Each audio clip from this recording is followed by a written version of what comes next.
बिहार विधानसभा चुनाव 2025 की सुगबुगाहट अब चरम पर पहुंच चुकी है।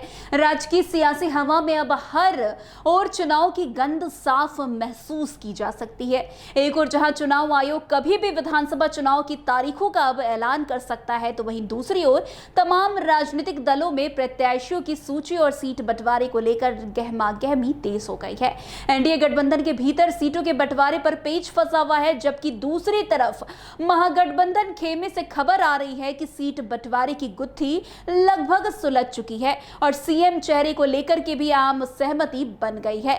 आपको बता दें, सत्तारूढ़ एनडीए गठबंधन के भीतर इन दिनों सीट बंटवारे को लेकर असंतोष की लहर देखी जा रही है। सूत्रों के मुताबिक बीजेपी और उनके सहयोगी दलों के बीच कई सीटों पर खींचतान जारी है। खास करके हिंदुस्तानी आवाम मोर्चा यानी कि हम के प्रमुख जीतन राम मांझी और राष्ट्रीय लोक समता पार्टी यानी कि रालोसपा यानी कि उपेंद्र कुशवाहा नाराज नजर आ रहे हैं।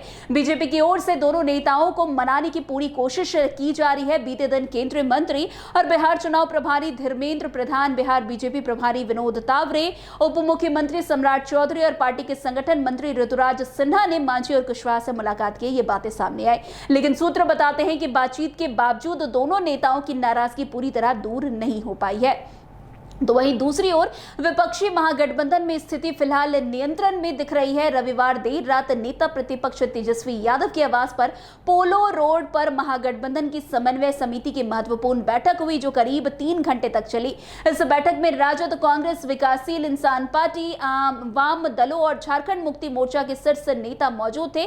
बैठक में सीट शेयरिंग, प्रत्याशी चयन, प्रचार रणनीति और साझा घोषणा पत्र की रूपरेखा पूरी तरीके से इस पर चर्चा की गई है। सूत्रों के मुताबिक बैठक में यह तय हो गया है कि पिछले विधानसभा चुनाव में जो सीट जिस दल ने जीती थी या जहां वो दूसरे स्थान पर रही थी, वो सीट उसी दल को दी जाएगी। इससे अनावश्यक विवादों से बचा जा सकता है। हालांकि कुछ सीटों पर फेरबदल की गुंजाइश अभी भी है, ताकि स्थानीय समीकरण और गठबंधन संतुलन को साधा किया जा सके। बैठक में महागठबंधन के मुख्यमंत्री चेहरे पर भी चर्चा हुई है और सभी घटक दलों ने तेजस्वी यादव के नेतृत्व पर सहमति जताई है। कहा जा रहा है कि इस निर्णय पर कांग्रेस और वाम दलों की ओर से समर्थन मिला है। हालांकि कुछ सीटों को लेकर राजद और कांग्रेस के बीच मामूली मतभेद अब भी जारी है, जिसका निपटारा बुधवार को होने वाली अगली बैठक में किया जाएगा। कांग्रेस चाहती है कि उसे कम से कम 60 सीटें मिले, जबकि राजद 55 से अधिक देने को तैयार नहीं है। सूत्रों के अनुसार राजद के हिस्से में लगभग 130 सीटें, कांग्रेस के हिस्से में 55 से 60 सीटें आ सकती हैं। वाम दलों के हिस्से में 35 से 40 सीट के बीच में आ सकती है। वीआईपी के हिस्से में 18 से 20 सीटें। रालोजपा जो कि पशुपति कुमार पारस का गुट है, उनको 3 और झामुमो को 2 से 3 सीटें मिल सकती है, ऐसे सूत्रों ने जानकारी दी है।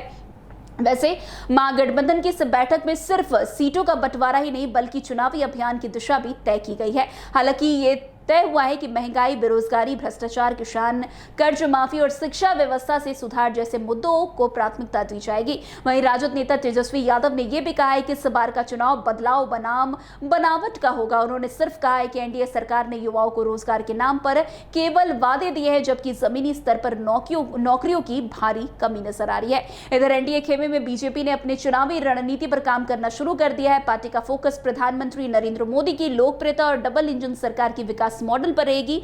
बीजेपी की रणनीति और केंद्र योजना जैसे प्रधानमंत्री आवास योजना, उज्ज्वला योजना, पीएम किसान सम्मान निधि और सड़क, बिजली, पानी जैसे बुनियादी सुविधाओं के जरिए वोटर को अपने पास बुलाने का है। साथ ही मुख्यमंत्री नीतीश कुमार भी अपनी सरकार के सुशासन और बिहार विकास मॉडल को जनता के बीच पेश करेंगे।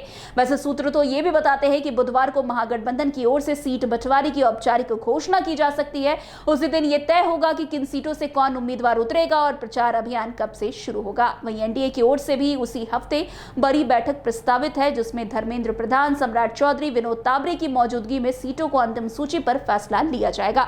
कुल मिलाकर बिहार की सियासत अब पूरी तरह चुनावी मोड में आ चुकी है। एनडीए के अंदरूनी मतभेद और महागठबंधन की रणनीति, एकजुटता, दोनों ही इस बार के चुनाव को दिलचस्प बना रहे हैं।